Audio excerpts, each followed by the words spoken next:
青内老人が株で大損してざわつきましたが、会社の支払いが月3億あって、来月は何とか支払えたとして、その次の月は大丈夫なのでしょうか。銀行との取引はないということですが、これから顧問とかされて採取されるみたいですが、資金ショートしないものなのでしょうか。わかりません。青白王子の会社のことを僕に聞かれてもわかりません。いやー、だから僕、青白王子が、会社がなくなりそうで不安って言ってるのはわかるんですけど、でも、月に3億の運転資金で回ってるような会社、売ればどうせ10億ぐらいになるんじゃねえのっていうふうに思ってるので、別になんか、その会社売って普通に10億円の金持ちになるだけじゃねえのって思ってるんで、なんか、あんまりそんな騒ぐことなのかなっていうふうに思うんですけどね。はい。青白王子が2億円で買った長野県の別荘がヤフオク出品中です。あと1時間で終了するので、ひろゆきさん流せませんか？まだ1億1万4000円です。サウナ付きなので、ひろゆきさんが喜びそうです。なんて検索すればいいんだろう。青汁、ヤフオクとかで検索すればいいの？あ、ヤフー見れない。ヤフーってヨーロッパから見られないんですよ。で VPN とか使えば見られるんですけど、配信中 VPN 入れちゃうと多分配信速度が追いつかないので、残念ながら Yahoo を見るということはできません。なので見る頃には配信終わってから見ることになると思います。すいません。例えば青汁王子さんっていう人がいるんですけど、あの人脱税で捕まってるんですよ。脱税で捕まってる金持ちは本当の金持ちなんですよ。で、j コム男と言われてる株式投資をやってる人とかは、たまたま j コム買った時とか、秋葉原のビルを買った時とかに、その名前が出てくるので、あ、本当の金持ちだよねってなるんですけど、なので、金持ちとして名前が出たことがない人で、自称金持ちっていうのが本当に金持ちかどうかっていうのは確認のしようがないので、僕はそこら辺の人たちを基本スルーするようにしてるんですよね。テスタさんが金持ちかっていうと、金払いがいいので金持ちだと思ってます。はい。まあ置いといて。で、なので、勝ち組負け組みたいなのでいくと、実は日本人っていうのは基本的には全員負け組が多かったっていう、まあ庶民ってそういうもんだよと。じゃあ負け組が不幸なのかっていうと、別にそういう話でもないよねっていう気がするんですよね。最近ちょこちょこ言われるので実感はないんですけど、そんなになんか儲けてやるぜっていう感じを出してないひろゆきっていう本の人の本がやたら売れたりとか、ひろゆきブーム的なものが起きているみたいなことを言われることがちょこちょこあり、結局その勝ち組的な人の対比として僕が取り上げられることが多い気がしてるんですよね。儲けてる俺かっこいいよね。どんどん努力しようぜ。輝こうぜ。ブイブイ言わせようぜ。ウェイウェイ言わせようぜっていう人たちが、結果として西麻布界隈でブイブイ言わした結果、どんどん没落していくっていうのがあって、そうじゃない派の人たちっていうのがあまりに少なくて、僕がまあ子供の頃というか20代ぐらいの頃にダメレンという人たちがいたんですよね。阿佐ヶ谷とか杉並区界隈にいる、基本的には無職とか無職に毛が生えたとか生活保護の人たちっていうのが、俺たち金はないけど楽しく暮らそうぜって言ってる人たちっていう。で、そちら側の方が実は人間というか日本人としては主流だと思うんですよね。日本人としていくら真面目に頑張ってもめちゃめちゃ儲けることはまずないよねっていう至極当たり前な話なんですよ。なので一生懸命頑張って給料を上げるより節約して幸せに暮らした方がいいよねとか、めちゃめちゃいいレストランでめっちゃ金使うより家で自炊して作って食べた方がいいよねとか、卵が美味しいよねっていう派閥の人たちがあまりに人数少なすぎて、結果として僕的な人が取り上げられることが多すぎて、で今のところ僕的な人でこの人多分同じタイプだなと思ってるのが、ひろゆきっていう人とオゴラレイヤーさんの人とレンタル何もしない人っていう、この3人が多分同じ感じなんですよね。めちゃめちゃ儲けてやるぜっていうんじゃなくて、別にコストかかんなくて楽しければそれでいいじゃんっていう。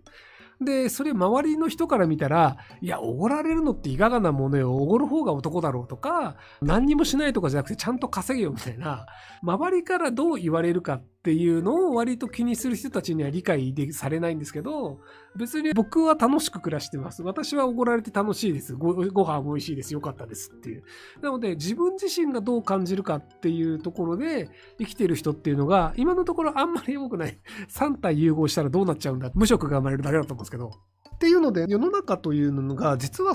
頑張ろうぜっていう強気な人たちの幻冬者でいう箕輪さん的なブイブイ言わせるような社会というよりも、どちらかというと僕の本書いているダイヤモンドの種岡さんという人がニートのプログラマーの人の本とかも出してたりするんですけど、そういう感じでどちらかというと世間的にはすごいあの人幸せって言われない人っていう方が実は焦点が当たるような時代になってるんじゃないかなと思うんですよね。で、それは割と日本の経済がずっと落ち続けてるっていう問題もあって、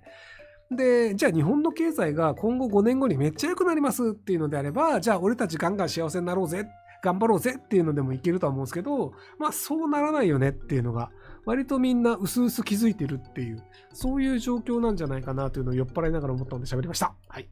ひろゆきさん的なこの人は信頼できるなっていう人の特徴を教えてください。嘘つかない人と嘘ついた時にこれ嘘ついたわって言える人ですかね。本人がどう思ってるのかわからないんですけど、ごまかしきれちゃったらそれでいいやって思うタイプの頭のいい人って結構いるんですよね。前にも例を出したと思うんですけど、内閣参与かなんかで時計泥棒をした経済学者の人がいるんですけど、であの人と前にレバプライムで関わった時に携帯電話の電波行政の話だったと思うんですけど、電波行政の話とサーバーのリソースの話って関係ない話をごっちゃにして説明してて、でそれ関係ないですよねっていう話をした時にうやむやにした話を流したんですよね。で多分それってもう庶民はこの程度で理解すればいいでしょっていうので、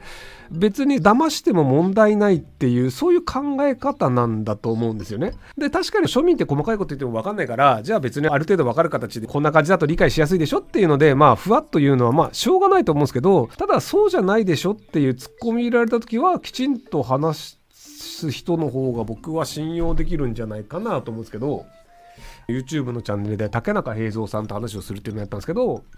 でその時に竹中平蔵さんが自分が金持ちではないっていう話をしてて、話しながらググったんですけど、パソナっていう上場企業の会長をやっていて 0.04% がなんかの株を持ってて、で株価をかけたらちょうど8400万円だったんですよね。それ以外に金融資産が一切ないっていうのであれば、まあ、8400万円しかないのかもしれないですけど、多分大学の教授を20年以上やってるんじゃないかな。なのでさすがに金融資産1600万円ぐらいあると思うので、そうすると金融資産だけで1億円以上あるはずなんですよね。金融資産1億円って一応日本の場合は富裕層っていう枠に入るんですよ。なのでお金持ちになってはパソナっていう会社に関わることで株で8400万円分もらってるし、100円保証もらってるし、パソナからお金もらってて金持ちになってんじゃねえのっていうのって事実なんで、そうだよって認めてくれればよかったと思うんですけど、なんかそこがなんかちょっとしたお金であるとか別に金持ちではないとか否定に入っちゃったんですよね。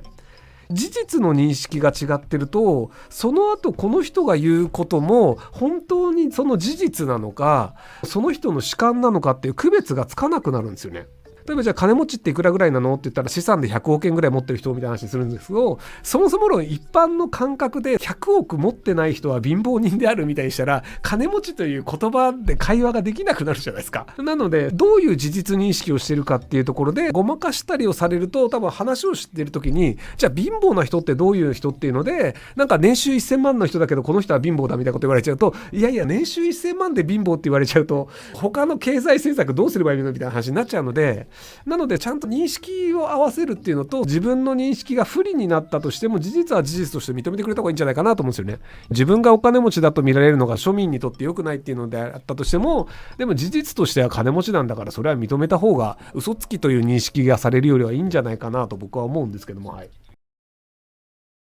ご視聴ありがとうございます。今回の動画はこちらからの切り抜きになります。